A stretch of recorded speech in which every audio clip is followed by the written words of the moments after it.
ठीक है, और वहाँ पे लिखवाया कि उसके हस्बैंड के साथ ताल्लुकात अच्छे नहीं रहे, जिसने इस केस का रुख बदल दिया और अब इनके मुल्ज़मान को सज़ाए मौत होने वाली सिर्फ एक पॉइंट की वजह से ये सारे एक्सपोज हो गए। तो बेसिकली इनकी नॉन प्रोफेशनल टीम ने इनको डुबोया है। हमने तो जो मेहनत की है, और अब इनके कौंसल जो है मैं मेरे लिए काबिल एहतराम है, लेकिन मैं ये वालदैन के पास जाएगी बच्ची।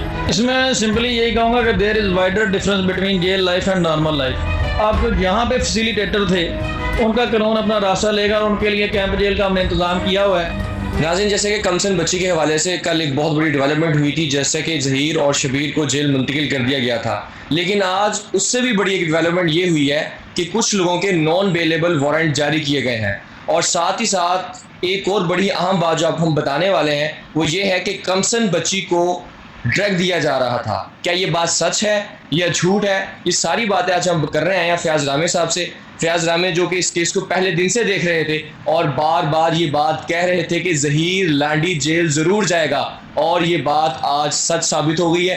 रामे साहब, सबसे पहले इस बात को क्लियर करें कि ये लोग बात भूल गए थे जो आप बार बार कह रहे थे। बिल्कुल, वो मैंने इसलिए की थी बात के जो ओवरऑल ऑफेंस था वो नज़र आता था। देखें, पब्लिक डॉक्यूमेंट्स मौजूद थे, बच्ची की कम उम्री और ये तमाम चीज़ें वाज़ह थी कि बच्ची माइनर है और वो अबडक्टेड चाइल्ड है, और इस जो निकाह है वो इनवैलिड डिक्लेयर होने वाला है। ये तमाम तर सूरत हाल में ये चीज़ नज़र आ रही थी कि इनके ऊपर फौजदारी दफात और चाइल्ड रेस्ट्रेंट का स्पेशल जो कवानीन है और ह्यूमन ट्रैफिकिंग के जो कवानीन है वो इनके ऊपर लगने ही लगने। तो फिर लांडी जेल तो आपने जाना ही जाना था, तो वो डेफिनेटली अब ये पहुंच गए हैं और पुलिस ने इनके रोल भी क्लियर कर दिए हैं। और चलान के हवाले से अगर बात की जाए तो चलान जो अदालत में सबमिट हुआ है, जो अदालत ने मंजूर किया है, उस जिसमें 375 डिलीट की गई थी, अब मेडिकल होने के बाद वो भी ऐड कर दी जाएगी और उसमें तमाम मुल्ज़मान का स्पेसिफिक रोल लिखा गया है।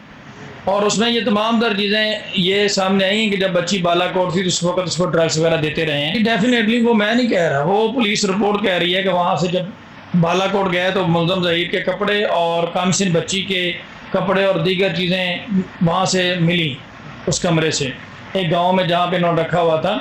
मैं आपको उस गांव का नाम भी बता देता हूँ जहाँ पे इन्होंने रखा हुआ था। पेज नंबर 7 पे इस वक्त हमारी स्क्रीन पे भी देख रहे होंगे, ये पेज आपको हम दिखा रहे हैं कि जिसमें ये सारी इंफॉर्मेशन मेंशन की गई है। जी बिल्कुल, ये मैं आपके साथ शेयर भी कर दूंगा। और ये बालाकोट की हदूद में एक गांव था, उसमें इन्होंने इस बच्ची को रखा हुआ था और वहाँ से 2 गवाह भी सामने आए। और ये बेसिकली अब इस केस में पीछे जानने वाली जो बात है वो ये जानना है कि इसके पीछे इंटेंशन क्या थी, मुल्ज़म की इंटेंशन क्या थी और उसका मोटिव क्या था और उसने आगे क्या करना था, कहाँ इस बच्ची को एक्सपोर्ट करना था। तो ये तमाम तरह हक़ाइक़ जो है वो वक़्त के साथ साथ सामने आएंगे, लेकिन अक्सर बात यही है कि जब तक ट्रायल ख़त्म नहीं होता तब तक जो है वो बच्ची वहीं पे ही है, बच्ची भी वहीं पे है और मुल्ज़म जेल में रहेगा। मुल्ज़म जेल में रहेगा, ये बात आपने ठीक की है। अब ये बताइएगा कि नेक्स्ट क्या प्रोसीडिंग होगी, ट्रायल किस तरफ जाएगा, क्या होने वाला है इस केस में? क्योंकि हम पहले दिन से हम आपकी बातों को हम भी थोड़ा सा समझ रहे थे कि यार आप पतली हवा में बातें कर रहे हैं, लेकिन ये बातें सच साबित होती जा रही हैं आहिस्ता आहिस्ता। जी बिल्कुल, हवा में बातें क्या करनी है, हमने तो जो कानूनी तौर पे बातें बनती थी वही की हैं। कानूनी तौर पे जो एक ओपिनियन बनता था, देखें मेरे ख्याल में ये मैं कम दूसरे लोग ज़्यादा कर रहे थे, मैं दूसरे लोगों को टारगेट करने की बजाय मैंने अपने आप को ही बात कर। दूसरे लोग तो ये भी कह रहे थे कि जनाब लाहौर में एक न्यूट्रल मेडिकल करवाना है, और ठीक है, और उनकी एक गलती की वजह से केस जो है उनसे कोसों दूर चला गया। उन्होंने कहा, किसने कहा दारुल मान भेजो बच्ची को, ठीक है, और वहाँ पे लिखवाया कि उसके हस्बैंड के साथ ताल्लुकात अच्छे नहीं रहे, जिसने इस केस का रुख बदल दिया और अब इनके मुल्ज़मान को सज़ाए मौत होने वाली सिर्फ एक पॉइंट की वजह से ये सारे एक्सपोज हो गए। तो बेसिकली इनकी नॉन प्रोफेशनल टीम ने इनको डुबोया है। हमने तो जो मेहनत की है, और अब इनके कौंसल जो है मैं मेरे लिए काबिल एहतराम है, लेकिन मैं उन्होंने क्या कहा कि मुझे तो पहले दिन से ही पता था कि ये इन्होंने गिरफ्तार होना है, मैंने तो बस इनके 6 महीने से भी तो वकील का ये काम तो नहीं होता। तो मैंने पहले ही आपको भी याद होगा कह दिया था कि ये ऐसी टीम है, ये गिरफ्तार होने के बाद पता क्या कहेंगे, टेम्परेरी जेल हुई है 15-20 साल के लिए, 15-20 साल काट के वापस आ जाएगा, तो परमानेंट जेल नहीं हुई। और वही बात हुई है कि अब ये कह रहे हैं कि बच्ची जो है वो तो वालिदैन को नहीं ना मिली, ठीक है। तो बात ये है कि अभी भी जो है वो इसी बात पे ये हो गया, ये तो नहीं हुआ। तो बेसिकली इसमें ज़हीर को, जो ज़हीर का बेड़ा गर्क करने वाले ना, वो जो यूट्यूबर और इनकी लीगल टीम है। तो ये आज उन्होंने स्टेटमेंट भी दे दिया कि जो अब मैंने तो 6 महीने के बचाए हैं, 6 महीने इनको जेल नहीं जाने दिया। अच्छा, बच्ची कब तक अपने वालिदैन के पास चले जाएगी?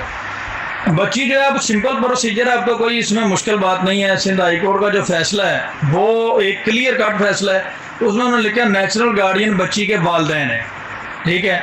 ज़हीर मुल्ज़म जेल चला गया, उसकी मुलाकात की एप्लीकेशन रिजेक्ट हो गई, 164 रिजेक्ट हो गई, और वालिदैन की एप्लीकेशन सिंपल। अब हमने गार्डियन कोर्ट में या इसी ट्रायल कोर्ट में एक एप्लीकेशन देंगे कि स्टडी की, तो सिंपली जो है वो अदालत उस बच्ची की स्टेटमेंट लिख के उसको फ़र्क कर देगी, फिर भेज देगी वालिदैन के साथ। और ऐसे बच्चों का एक ही प्रोसीजर होता है, या तो वालिदैन के पास जाते हैं या स्टेट गार्डियन अपॉइंट करके सेफ कस्टडी में ले लिया जाता है। तो सेफ कस्टडी में तो वो ऑलरेडी है, और विद इन 1 और 2 वीक ये वालिदैन के पास जाएगी बच्ची। तो ये हम आखिर में बात कह सकते हैं कि अब इनके पास कोई ऐसा पता नहीं है जो ये फेंक के अपनी जान बचा सके। अब इनको वाकई ही जेल की हवा परमानेंटली वो सजाएं काटनी पड़े।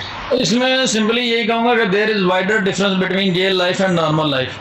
जेल की ज़िंदगी में और नॉर्मल ज़िंदगी में बड़ा फ़र्क होता है, तो ये चीज़ें आपको पहले करनी पड़ती हैं। एक स्टेज थी जब हमने इनको कहा माफ़ी मांग लो, मामला रफा दफा हो जाएगा, लेकिन ये ना तजर्बाकार टीम की वजह से हुआ कि मेहदी काज़मी साहब की ज़ाती ज़िंदगी के हवाले से गुफ्तगू की गई, उनको डिफेम किया गया। और अब आपको मैं फ्यूचर प्रेडिक्शन है कि ये कर रहा हूँ कि ये बड़ी जल्दी से एप्लीकेशन लगाएंगे। इनकी ना तजर्बाकारी की आप ये अंदाज़ा लगाएं। हम तो कहते हैं कि हम अपना सर जब इनको समझ इनके ओपिनियन दीवार में मार लें। कल उधर एक साहब बैठ के कह रहे हैं कि जी हाई कोर्ट से 15 दिन में बेल मिल जाएगी। अब आप उसकी अकल पे मातम ही करेंगे ना कि post arrest bail trial court में फाइल होनी है। जब इस बंदे को ये नहीं पता कि इसका प्रॉपर फॉर्म हाई कोर्ट है या ट्रायल कोर्ट है, तो उस बंदे को आपने केस दिया हुआ है, तो जिसका लाइसेंस जो है वो सस्पेंड होने वाला है। पंजाब बार कौंसिल में वो मुतराज़ा है, असद जाफरी साहब ने उससे अगेंस्ट एप्लीकेशन दी हुई है। ये तमाम तर चीज़ें बेसिकली जो इनके फैसिलिटेटर थे उन्होंने, और मुख्तसर बात यह है कि लांडी जेल वाले तो लांडी जेल पहुँच गए, बाकियों के नॉन बेलेबल वारंट्स निकल गए। अब जो यहाँ पे फैसिलिटेटर थे उनका कानून अपना रास्ता लेगा, और उनके लिए कैंप जेल का हमने इंतज़ाम किया हुआ है। अब जो यहाँ पे फैसिलिटेटर थे उनका कानून अपना रास्ता लेगा, और उनके लिए कैंप जेल का हमने इंतज़ाम किया हुआ है। उनको हम ज़्यादा लंबा चक्कर नहीं डालेंगे, उनके लिए सहूलत के लिए यहाँ पे कैंप जेल का इंतज़ाम किया, और इंशाल्लाह कैंप जेल जो ना इसी हमारे दोस्त जो हैं इन्होंने एक बात और की। किसी ने इनसे पूछा कि बच्ची कहाँ पे है। आपने कहा था मैं बच्ची और बच्चे को इकट्ठा कर दूंगा, और ईद की शॉपिंग भी कर ली। इन्होंने कहा कि बच्ची कहाँ पे है, उन्होंने कहा जी कराची में। तो कहता बच्चा कहाँ पे है, कहते कराची में। तो कहता मैंने दोनों को इकट्ठा तो कर दिए। जी, आप फयाज़ रहमान साहब की गुफ्तगू सुन रहे थे, पहले दिन से इस केस को देख रहे थे, बड़ा ब्रीफली इन्होंने एक्सप्लेन किया, और कुछ लोग बाद में ऐड होते जाए, जैसे अहमद शेर जट साहब है, कुछ यूट्यूबर से हारिस का नाम लूँगा मैं, यहाँ पे फरहान का नाम लूँगा, और अली साहब हैं न्यू टीवी से। बड़ा अच्छा इन्होंने इस केस को देखा। तो आप सब ने इनकी गुफ्तगू सुनी है, और अब बस इस चीज़ का इंतज़ार है कि जो कमसन बच्ची है वो कब अपने पेरेंट्स के पास जाएगी और वो अपने घर रहेगी। आज लग रहा था कि वो वालिदैन से मिलके खुश है, आपको ऐसा लग रहा था? बिल्कुल मेरे सीने से लग के रोई है यार।